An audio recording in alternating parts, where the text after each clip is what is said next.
Para quienes no lo saben, Babilonia fue una civilización extremadamente rica durante siglos. Algunos afirman que ha sido la ciudad más atractiva de toda la historia, pero a pesar de poseer una riqueza envidiable, la misma no era alcanzada por todos. De hecho, en el principio del libro se relata la historia de dos hombres, altamente frustrados por no entender por qué eran pobres en la ciudad más rica del mundo. Lo que evidencia que sin importar la época, las sociedades siempre han enfrentado el dilema de la distribución de la riqueza. Sin embargo, estos dos hombres, decididos a no dejarse derrotar por la pobreza, decidieron encontrarse con un viejo y sabio amigo, quien era conocido por todos por ser el hombre más rico de Babilonia, con la finalidad de preguntarle cuáles eran sus secretos para generar fortuna. Pero lo interesante de esta historia es que estos dos hombres no eran los únicos que estaban sufriendo la pobreza en Babilonia. De hecho, este era un tema de discusión en el reino, y por eso los consejeros del rey le advirtieron sobre la creciente problemática en la ciudad. El buen rey, sorprendido ante la situación, preguntó lo siguiente: ¿y para dónde ha ido a parar todo el dinero? Me temo, señor, que a manos de algunos pocos hombres muy ricos de la ciudad, respondieron los consejeros. ¿Y por qué tan pocos hombres pudieron conseguir todo el dinero?, preguntó el rey. Porque sabían cómo hacerlo, respondió el canciller. Aquí es donde comienza la sabiduría. El canciller, para completar su respuesta, dijo lo siguiente: no se puede condenar a un hombre porque logra el éxito.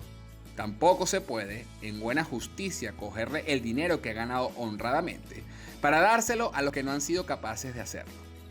Fue en ese instante cuando los gobernantes y el rey decidieron hacer lo que ningún político haría hoy en día: educar financieramente a la población. Y aquí es donde el hombre más rico de Babilonia es llamado por el rey para cumplir con su deber. El deber de enseñarles a sus conciudadanos los caminos de la riqueza que él mismo descubrió. Y de esto se trata este libro. Básicamente es un manual de enseñanza sobre principios financieros, pero con el adicional de que también busca enseñarnos lecciones importantes acerca de nuestro carácter, la moral y la ética. Cada capítulo es importante y cada capítulo contiene una sabiduría específica. Por ende, recomiendo que tengas este libro contigo, especialmente cuando tengas dificultades. De hecho, considero que este libro es el más grande aliado para todos aquellos quienes buscan salir de abajo. El argumento que este libro presenta es sencillo. El dinero abunda siempre para quienes conocen los medios para obtenerlos. Y hoy en día, el dinero está sometido a las mismas leyes que lo regían hace 6.000 años. En este resumen, solo me enfocaré en dos secretos de la riqueza. Pero antes de empezar, debo hacer una advertencia. Las fórmulas para amasar fortunas no son en esencia complicadas. De hecho, son bastante simples. La dificultad radica en pedirle a los adultos que olviden lo que saben y que vuelvan a ser como niños. Ya que por lo general, un adulto inteligente siente que es vergonzoso prestar atención a explicaciones sencillas. Es decir, el problema es que nosotros, los adultos, tendemos a ser demasiado arrogantes y no lo admitimos.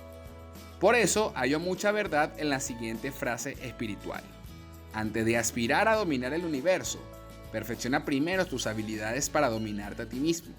Y lo que debemos dominar en este momento es nuestro ego. Esto es lo que no ven aquellos que dicen: si es tan simple, ¿por qué no todo el mundo lo hace? Simple, porque no todos están dispuestos a dominarse a sí mismos. Y no todos están dispuestos a comenzar a hacer lo que a simple vista parece poco importante. Pero eso pronto va a cambiar. Juntos vamos a construir una nueva mayoría capaz de seguir principios financieros. Como por ejemplo el siguiente. La primera regla para poder empezar a amasar una fortuna es esta: encontré el camino a la riqueza cuando decidí que una parte de todo lo que ganaba me tenía que pertenecer. Lo mismo será verdad para ti. Es decir, una parte de todo lo que ganas es tuya para ahorrar. Ahora, ¿por qué el aclamado hombre más rico de Babilonia comienza con un consejo tan sencillo? Porque ningún hombre puede llegar al templo de la riqueza sin antes poner un pie firme en el primer escalón.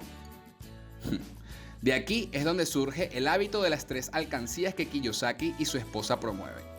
Por supuesto, con diferencias, ya que Kiyosaki reconoce que en un mundo inflacionario, ahorrar no es suficiente. Por eso divide la alcancía en inversión, ahorro y donación. Ahora, es interesante que desde que empecé a practicar este hábito gasto lo mismo o incluso más, pero igual tengo dinero. Esto resulta ilógico al principio, pero a medida que practicas el hábito empiezas a entender el porqué. El hombre más rico de Babilonia también se percató de esto y nos dice: es seguramente una ley celestial que hace que los que no gastan todo lo que ganan y guardan una parte, les sea más fácil conseguir dinero. Del mismo modo que el oro no va a parar en aquel que tiene los bolsillos vacíos. Por eso todos, absolutamente todos, debemos empezar a salvar un porcentaje de lo que ganamos, para así poder invertir en aquellos bienes que no producirán dinero. Ahora, no importa cuánto se gane, ni en qué época nos encontremos, siempre habrá aquel que haga la siguiente, pero válida pregunta.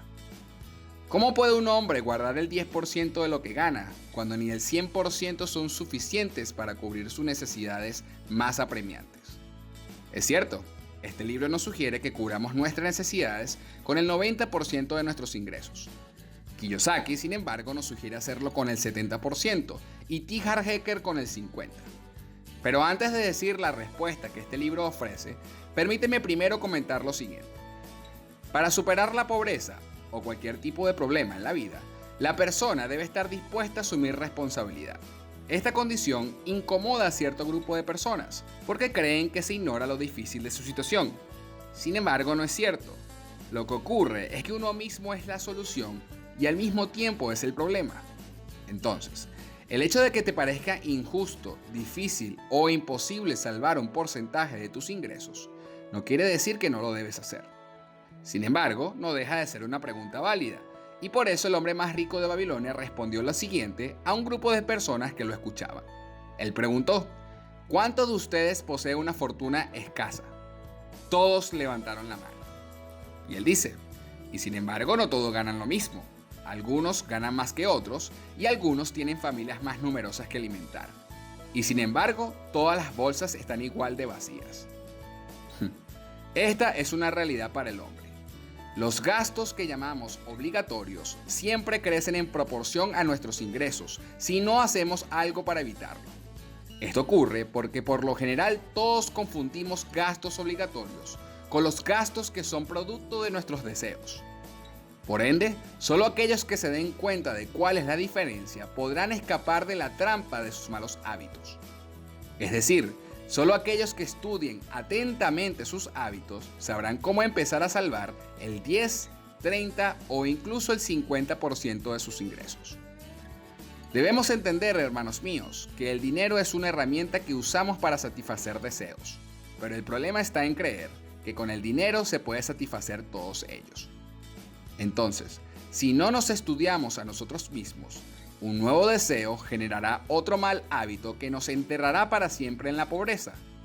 Por ende, antes de poder ahorrar, debes entender primero cómo gastas. Velo de esta forma: si no te conquistas a ti mismo, serás conquistado por ti mismo. Pero recuerda, este es solo un resumen animado. Si quieres descubrir más respuestas, debes leer este maravilloso libro.